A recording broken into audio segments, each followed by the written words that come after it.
Kevin Sidebottom, speaker, author, and trainer, and I go around and I teach sales organizations and leadership teams how to build influence, trust, and grow their profits with the processes that I've learned over the years. Today, let's talk about how you build trust with a customer.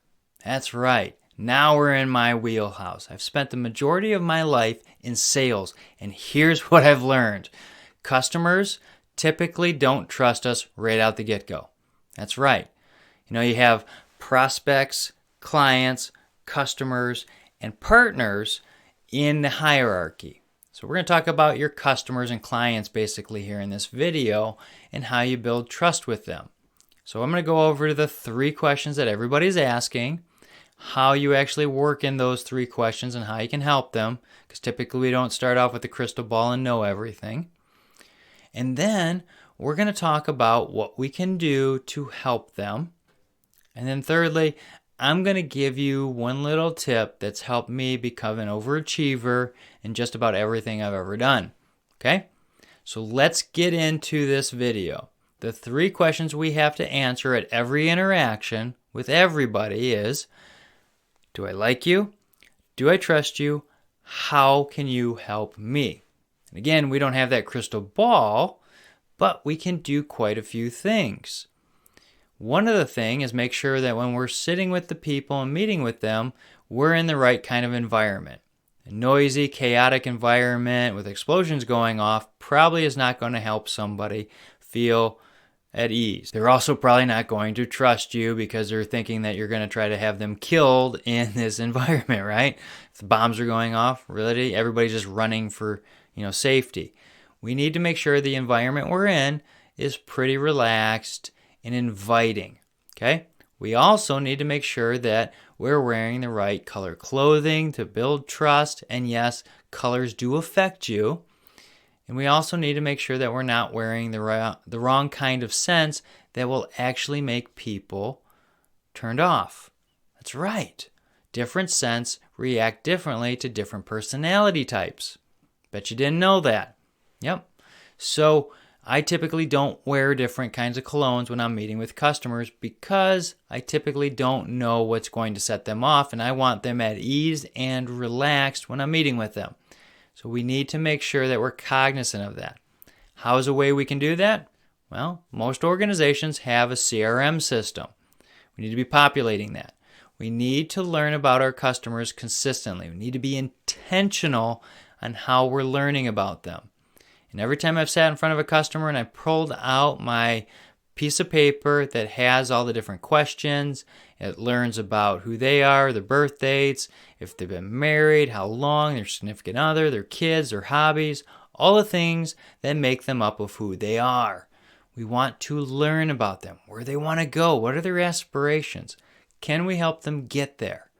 By being intentional in these areas, we're going to build trust. And we're going to answer that question. How can you help me? Typically in sales, the customer's going, I don't really trust you because I don't know you. That's why you see sales organizations take customers out golfing, into restaurants, to build a relationship outside of the office. The reason why they do this is because people let their hair down and relax when they're not in the corporate environment where they have to have this mask on that keeps everybody at bay. They can actually open up and people learn about each other. Some salespeople use this to their advantage so that they can leverage things later. I highly don't recommend that. I just encourage finding a way to meet with the people and talk with them and have great conversations and constantly learn about them. You will build trust automatically.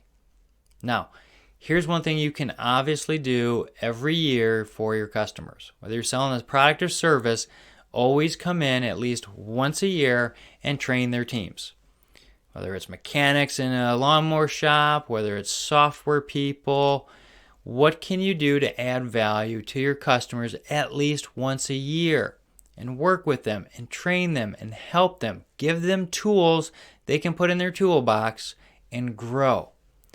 And then afterwards, sit down and ask the people, what did you learn here? What was beneficial? What maybe you didn't like?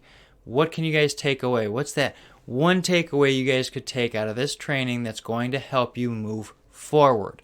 And that can be anything from the business, which is what you hope, or it could be the relationships too. Whatever it is, talk about it, because people will start going, wow, he's adding value and he's interested in helping us.